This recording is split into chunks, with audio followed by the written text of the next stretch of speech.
بسم اللہ الرحمن الرحیم، اللہم صلی اللہ علی آل محمد صلی اللہ تعالیٰ علیہ وآلہ وسلم۔ السلام علیکم، ویلکم ٹو 365 ڈگریز آن 365، اور عید کا دوسرا دن آپ کو بہت بہت مبارک ہو۔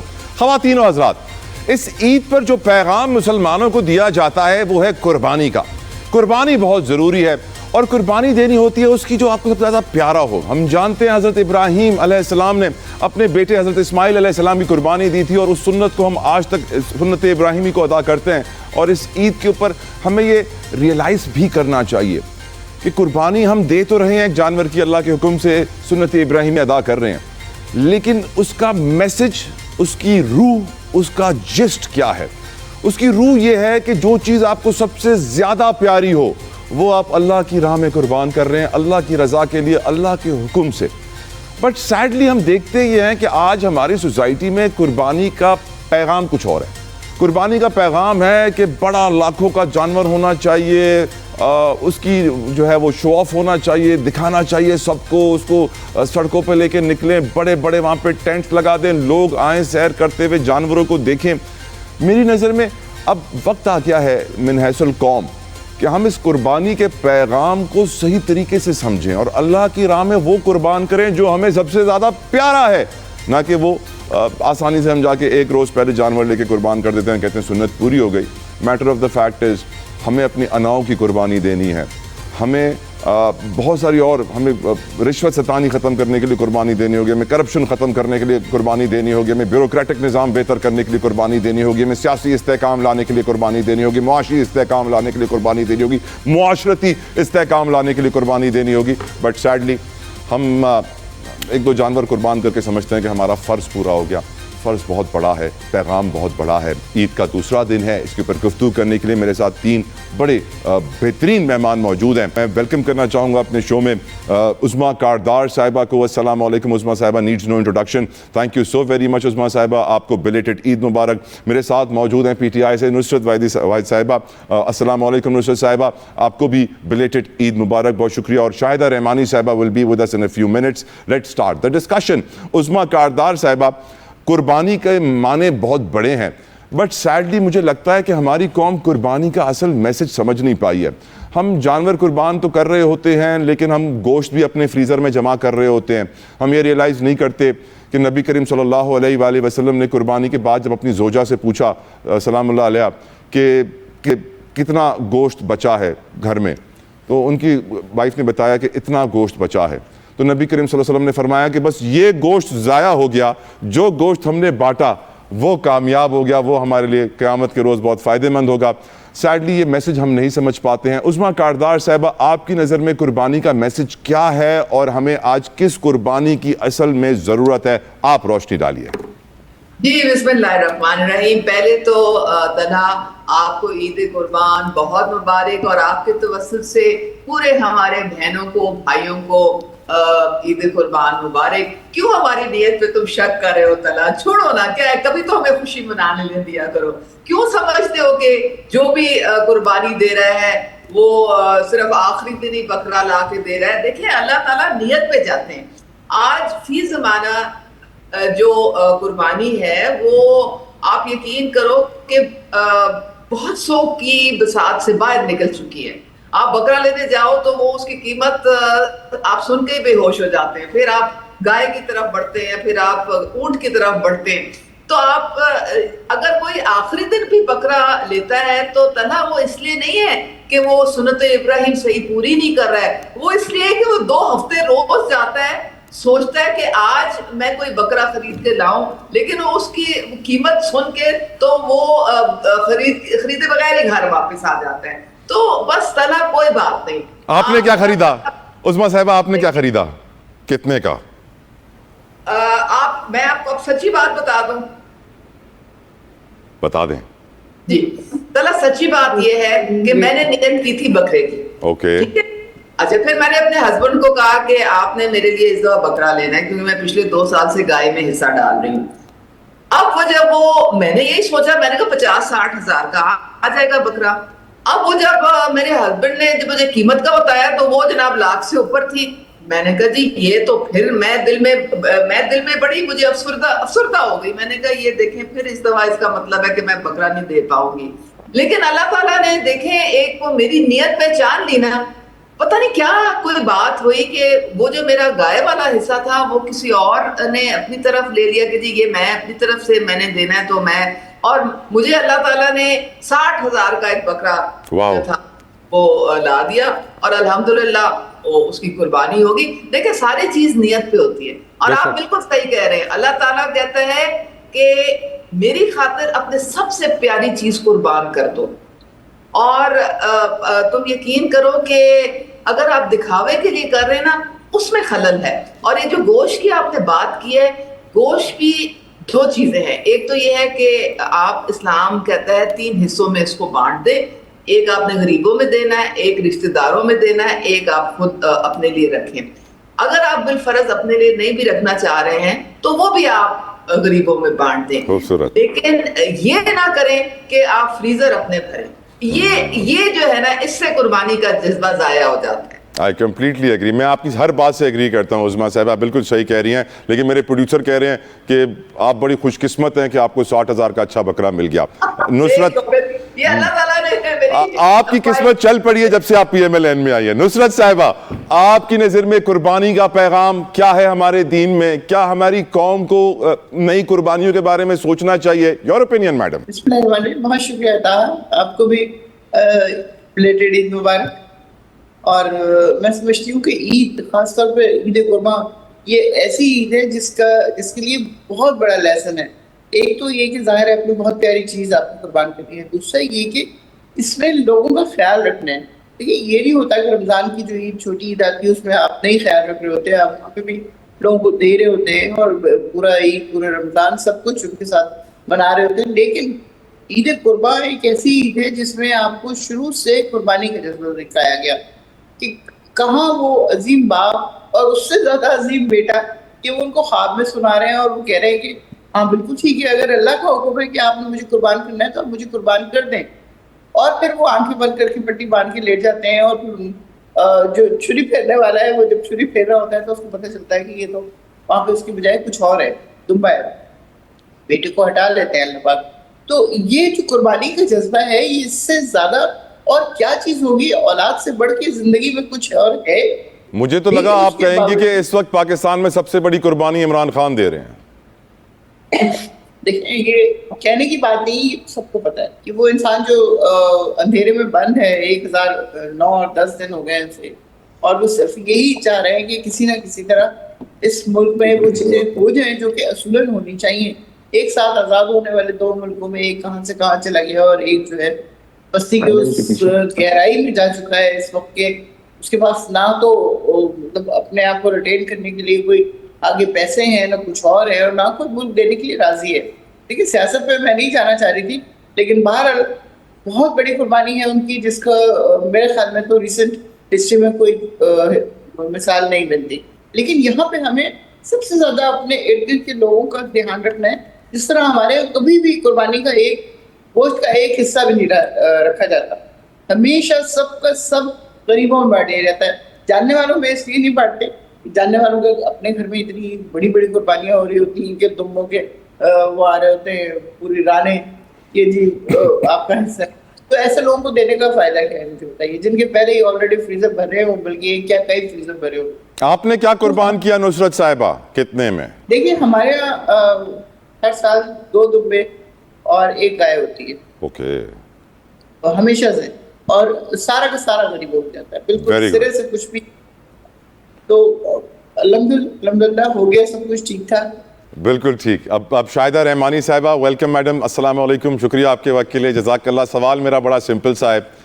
قربانی کا پیغام ہمارے دین کے مطابق لوگ گوشت جمع کر لیتے ہیں, اور میری دعا یہ ہے کہ قربانی کے جذبہ کیونکہ اس وقت سرشار ہے تو ہم اپنی برائیوں کی بھی قربانی دے دیں, اپنی انا کی, اپنی بری عادتوں کی, اپنی کرپشن کی, 2 نمبری کی, ہمیں برائیوں کی بھی قربانی دینی چاہیے. آپ کا نظریہ شاہدہ رحمانی صاحبہ, اور آپ کو بلیٹڈ عید مبارک میڈم. وعلیکم السلام جدیفہ, آپ کو بھی اور آپ دیکھنے والے تمام سامعین کو عید الاضحیٰ کی دل کی گہرائیوں سے مبارکباد پیش کرتی ہوں. اور اس کے ساتھ کہ جو عید الاضحیٰ کا پیغام ہے حضرت ابراہیم علیہ السلام کی سنت ابراہیمی ہے کہ جنہوں نے اپنی اولاد کو جو کہ سب سے پیاری چیز تھی اسے قربان کرنے کا اللہ کے حکم کے مطابق فیصلہ کیا، اور اللہ تعالیٰ نے ان کے لیے اس کا اجر عطا کیا کہ وہاں پہ بکرے آ گئے، اور آج تک وہ سنت ابراہیمی چلی آ رہی ہے اور ہر ایک پر صاحب استطاعت پر واجب ہے۔ تو بالکل آپ نے وجہ فرمایا کہ ہر ایک کو اپنی استطاعت کے مطابق اپنے مال میں سے جو کہ سب سے زیادہ انسان کو عزیز ہوتا ہے، مال ہے، اولاد ہے، تو آپ نے دیکھا کہ اللہ تعالیٰ کے حکم سے جب حضرت ابراہیم نے اپنے اولاد کو قربان کرنے کا فیصلہ کیا، اور اس کے بعد اللہ نے ان کے لیے بکروں کی قربانی جو ہے تمام جو ملت اسلام کے ملت اسلامیہ ہیں ان پہ واجب قرار دے دی گئی، اور آج تک وہ سلسلہ چل رہا ہے۔ تو بالکل جہاں آپ دیکھتے ہیں کہ اسلام کی تو بیسک جو تعلیمات ہے اس میں سچائی اور ایمانداری ہے، اس کے اندر کہیں پر بھی یہ نہیں کہ آپ رشوت لیں، آپ کرپشن کا بازار گرم کریں، آپ جو ہیں اپنی اناؤ، جس طرح آپ دیکھتے ہیں کہ آج چھوٹی چھوٹی باتوں پہ ہم بیٹیوں کو آج کے دور میں بھی اگر ہم زندہ دفن کر دیتے ہیں، کاری کر دیتے ہیں، گاؤں کے گاؤں جلا رہے ہیں، یا اس طرح کتنی خواتین ہیں، بچیاں ہیں جن کو جبرن جو ہے وہ شادیاں کراتے ہیں۔ تو یہ ساری چیزیں ختم ہونی چاہیے۔ اسلامی تعلیمات کے مطابق ہر ایک کو آزادی کے ساتھ جو اسلام کہتا ہے اس پہ ہمیں امپلیمنٹ کرنا چاہیے، اور اسلام کا اور عید کا پیغام ہی یہی ہے کہ ہم جو ہیں تمام اپنے جو ہمارے ارد گرد ہے، اللہ تعالیٰ پہلے عزیز و اقارب کو، اس کے بعد ہمسایوں کو، اور ہمسایوں کے بعد تمام جو ضرورت مند ہیں ان کے، یہ پورا جو آپ قرآن پڑھتے ہیں اس کے اندر اس کا جو مفہوم آتا ہے اس میں زیادہ تر یہی ہے کہ آپ کو جو مال دیا گیا ہے اس میں سے خرچ کریں۔ تو یہ ساری چیزیں ہی عید اور عید الفطر اور عید الاضحیٰ ان سب کی کا میسیج ہے کہ ہمیں، اور ورنہ وہ اقبال نے کہا نا، ورنہ تاج کے لیے کچھ کم نہ تھے کرو بیاں، پیدا کیا انسان کو درد دل کے واسطے۔ تو ہمیں تو اسی لیے پیدا کیا، اور پیدائش کا بنیادی آپ دیکھتے ہیں کہ جب بچہ پیدا ہوتا کچھ نہیں کر سکتا، لیکن اس کے والدین اس کی جتنی محبت کے ساتھ پرورش کرتے ہیں، ہر چیز کا خیال رکھتے ہیں، اور پھر جب وہ جوان ہوتا ہے تو اس کے اوپر اللہ نے فرض قرار دیا کہ وہ اپنے والدین کی خدمت کرے۔ تو یہ عید جو ہے کہتے ہیں کہ اپنی اولاد کے لیے زیادہ سے زیادہ دعا کرنی چاہیے، اللہ تعالیٰ ان کو آنکھوں کی نہ صرف ٹھنڈک بنائے بلکہ اپنا مطیع و فرما بردار لوگوں میں شامل کرے۔ اور حضرت ابراہیم کی بھی یہی دعا تھی کہ میری ازواج کو، میرے اولاد کو جو ہے وہ اللہ تعالیٰ اپنے مطیع لوگوں میں اور اطاعت گزاروں میں شامل کرے۔ تو اسی کا مقصد بھی یہی۔ بالکل آپ صحیح فرما رہی ہیں، اور بریک پہ جانے سے پہلے آپ سب کو ایک انٹرسٹنگ فیکٹ اور بتاؤں کہ نبی کریم صلی اللہ تعالیٰ علیہ وآلہ وسلم کے گھرانے میں صرف ایک قربانی نہیں ہے۔ اسی گھر میں ہم جانتے ہیں نبی کریم صلی اللہ علیہ وسلم کے والد محترم حضرت عبداللہ علیہ السلام کو بھی ان کے والد نے اللہ کی راہ میں قربان کرنے کا فیصلہ کیا تھا۔ اسی طرح حضرت اسماعیل علیہ السلام نبی کریم صلی اللہ علیہ وسلم کے پرپردادا، ان کو بھی اللہ کی راہ میں قربان کیا جا رہا تھا۔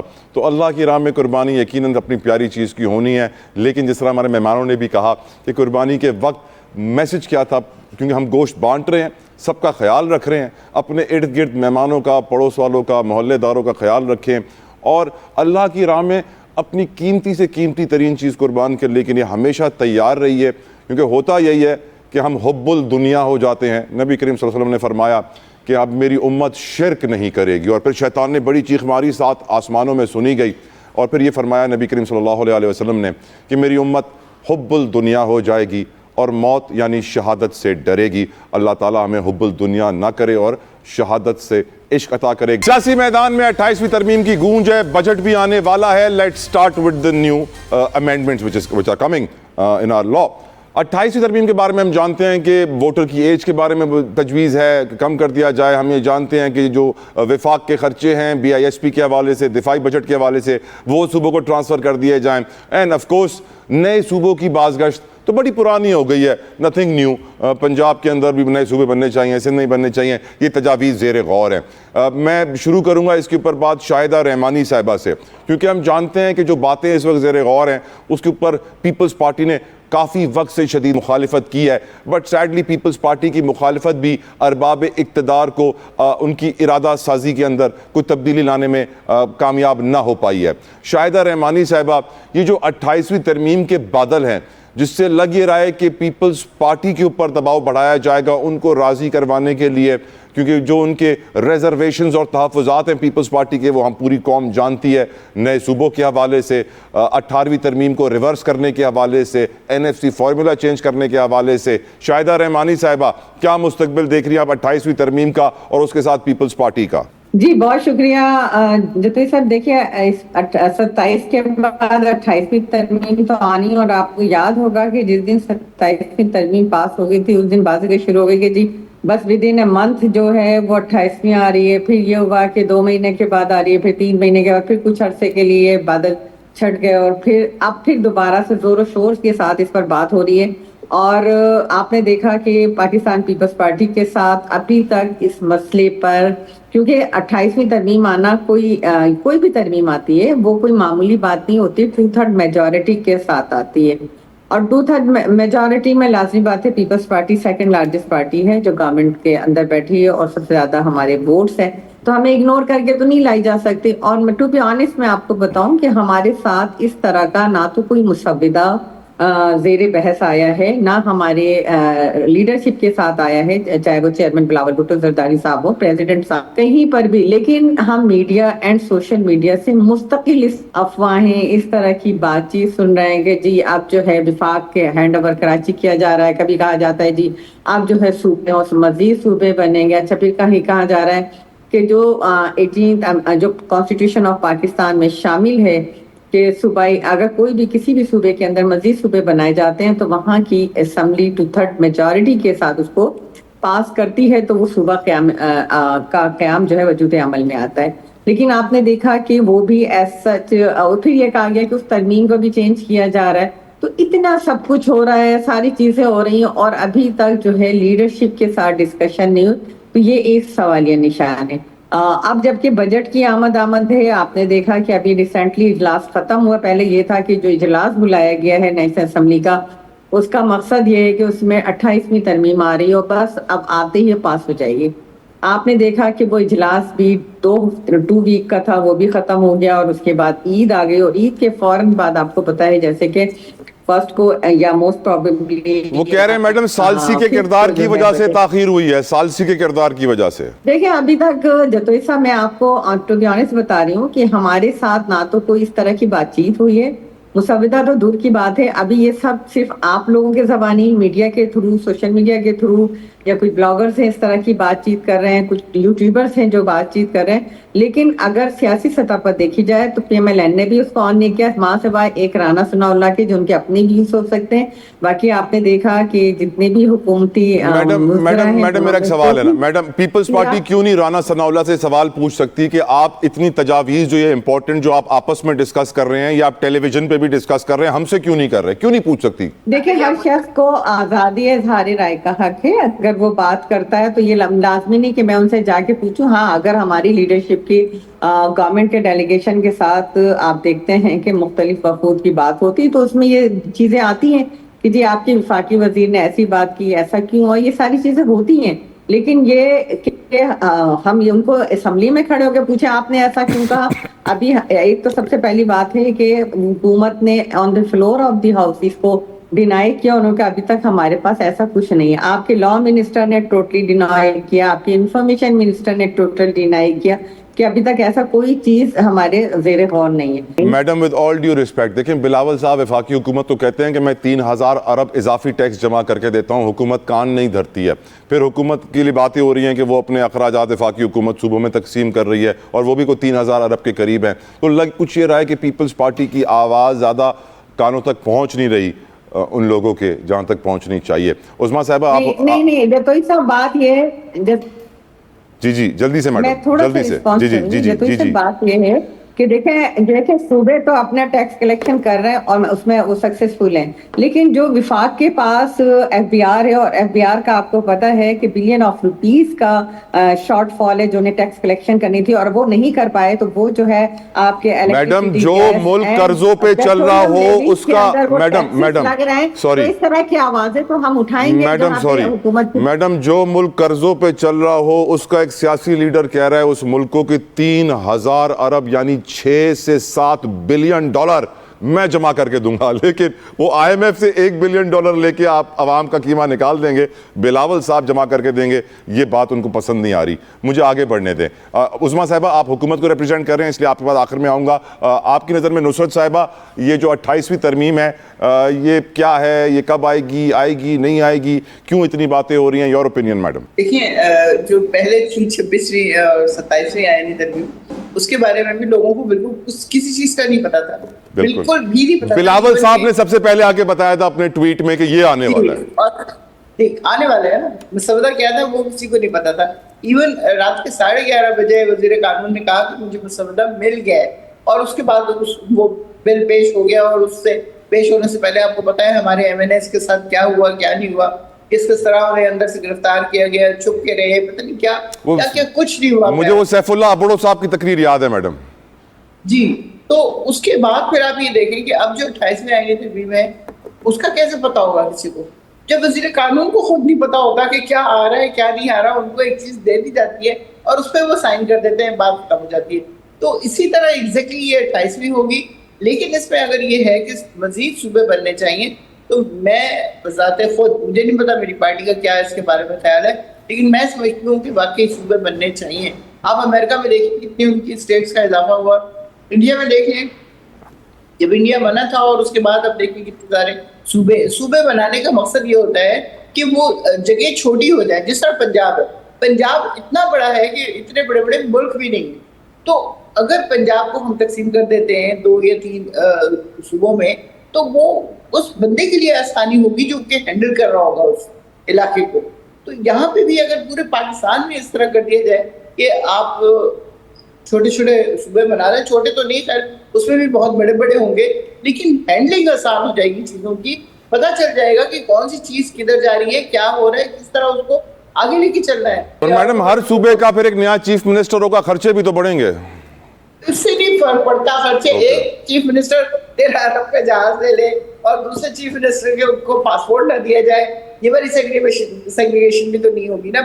پھر سب کو ایک اس پہ لے کے چلا جائے گا. اس سے خرچے ورچے کی بات نہیں ہے. خرچہ ایک منسٹر بھی اتنا کر رہا ہے اس وقت کہ باقی کو آپ بالکل اٹھا کے پھینک دیں اس کے مقابلے میں, کہ زیرو اس کمپیریزن ہو جاتا ہے اس سے. 18ویں ترمیم کا جو سب سے بڑا نقصان ہوا وہ یہ ہوا کہ جب صوبوں کو پیسے مل گئے, کسی کو نہیں پتا کہ وہ پیسے کہاں گئے.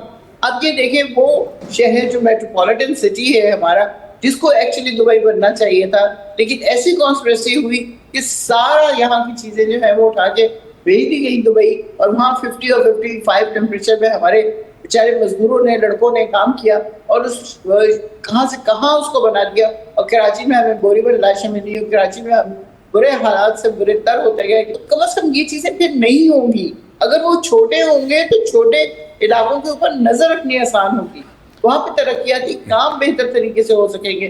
اور جب پیسہ ایک جگہ نہیں جائے گا بلکہ پیسے کو 2-3 حصوں میں تقسیم کر دیا جائے گا, تو پھر یہ والی چیزیں نہیں ہوں گی. میرے خیال میں تو 28ویں آئینی ترمیم کیا ہے مجھے نہیں پتا, لیکن اگر یہ ہے تو یہ ہونا چاہیے. یعنی آپ کہہ رہی ہیں کہ اگر چھوٹے صوبے بن گئے, کراچی صوبہ بن گیا, تو پھر 6 سالوں میں ایک سڑک نہیں بنے گی, 6 مہینوں میں بھی بن سکتی ہے. اللہ کرے ایسا ہی ہو, بس خوف یہ ہے کہ پھر کرپشن, چوری, نیپوٹزم کا بھی خاتمہ ہو. عظمیٰ کاردار صاحبہ, یہ ساری ڈسکشن آف کورس اس لیے ہو رہی ہے کہ 26ویں 27ویں ترمیم کے اوپر بھی کوئی خاص ڈیبیٹ نہیں ہوئی, وہ آئی اسمبلی کے اندر اور پاس ہو گئی سپیڈ سے, ریکارڈ سپیڈ سے. تو لگ یہ رہا ہے کہ 28ویں بھی وہی پریزیڈنٹ سیٹ کرے گی, آئے گی, جلدی سے پاس ہو جائے گی. آپ کا نظریہ اس کے اوپر میڈم, نئے صوبوں کے اوپر, ووٹر کی ایج لمٹ کے اوپر, وفاق کے خرچے صوبوں میں ڈیوائیڈ کرنے کے اوپر, پوری صورتحال کے اوپر, عظمیٰ کاردار صاحبہ؟ دیکھیں کوئی اچنبھے کی بات نہیں ہے اگر کوئی آئینی ترمیم آتی ہے, اور کیونکہ یہ تو ثوابدید کلیکٹیو وزڈم پارلیمنٹ کی ہے. اگر آپ جس طرح بات کر رہے ہیں 28ویں ترمیم کی, اگر یہ زبان زد عام ہے, اور خاص طور پہ یہ تو بہت جو ہے سرکلز میں اس کی ڈسکشن اور ڈیبیٹ اگر ہو رہی ہے, تو where there is smoke there can be fire. اب میں صرف اس بات پہ آنا چاہتی ہوں کہ کیوں یہ 18ویں ترمیم کے لیے جو ہے بات کی گئی ہے. آپ کو پتہ ہے کہ جو وفاق ہے وہ ایک فیڈریشن کی علامت ہوتی ہے. وفاق بیچارہ کنگال ہے. 11 ٹریلین کا ان کا جو بجٹ ہے, اس میں سے 8 ٹریلین تو ڈیٹ سروسنگ میں اسٹریٹ اوے چلا جاتا ہے, پھر اس کے بعد ڈیفینس, پھر اس کے بعد بزنس.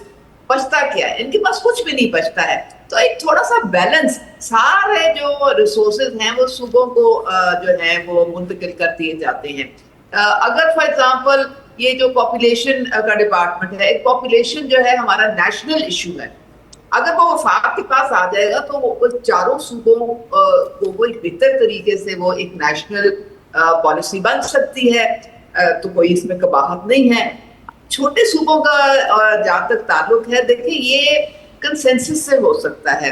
ہم نے پنجاب میں ایک ایڈمنسٹریٹو لائنز پہ ہم نے ساؤتھ پنجاب کا صوبہ جو تھا وہاں پہ سیکریٹریٹ بھی علیحدہ بنا ہوا ہے. وہاں کے ایڈیشنل چیف سیکرٹری ہیں، ایڈیشنل آئی جی ہیں.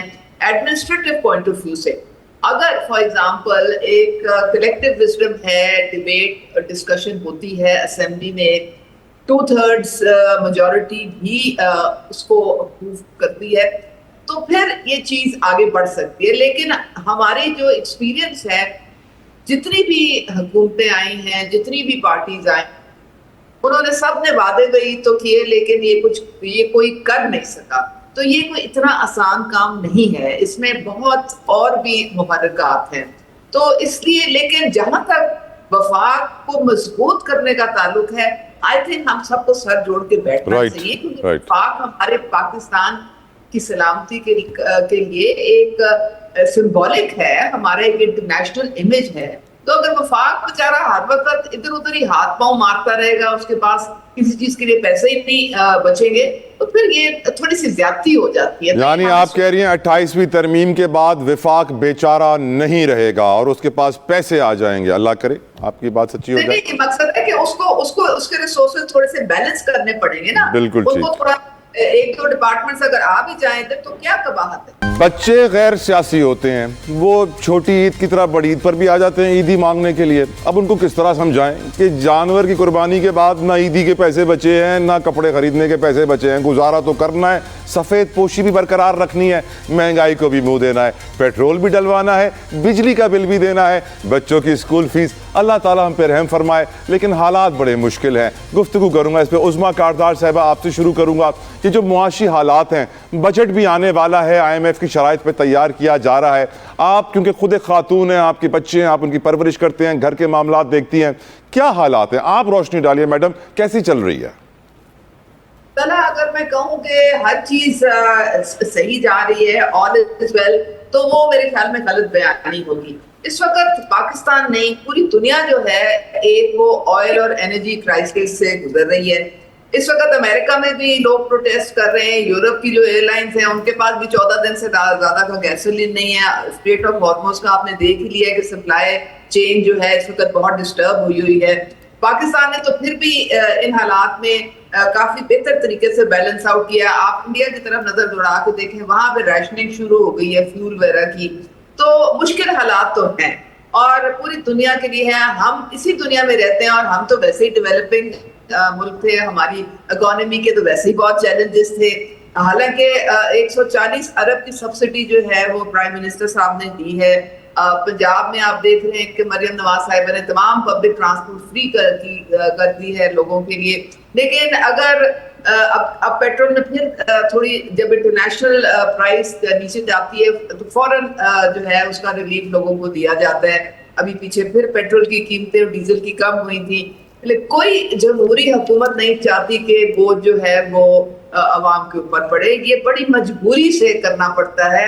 اور اس کا چونکہ ہمارا انڈائریکٹ ٹیکسیشن کا سسٹم ہے ایک ہمارے گلے میں اٹکا ہوا ہے، تو اس کی وجہ سے پھر یہ غریب طبقہ جو ہے وہ زیادہ متاثر ہوتا ہے. بس میں تو یہی کہہ سکتی ہوں کہ ہم کوشش کر رہے ہیں. یہ وہ ٹائم ہے جو ہر ایک کو تھوڑی تھوڑی قربانی دینی پڑے گی. ہمارے اپنی تنخواہیں بھی کٹ رہی ہیں، ہمارے سب الاؤنسز بند ہیں، سب کچھ. کیبنٹ کوئی تنخواہ نہیں لے رہی ہے. ڈپارٹمنٹس کی ساری جو اخراجات ہیں وہ ڈاؤن سائز ہو رہے ہیں. Right madam. لاک ڈاؤن بھی چل رہا ہے. لیکن دیکھیں نا، اب عید تک پھر ہم نے پنجاب میں جو ہے دکانوں کو کھلے رکھنے کا وہ ہم نے اجازت دے دی ہے. کوشش حکومت کرتی ہے کہ کسی کو نقصان نہ ہو. اللہ تعالیٰ آپ کو کامیاب کرے.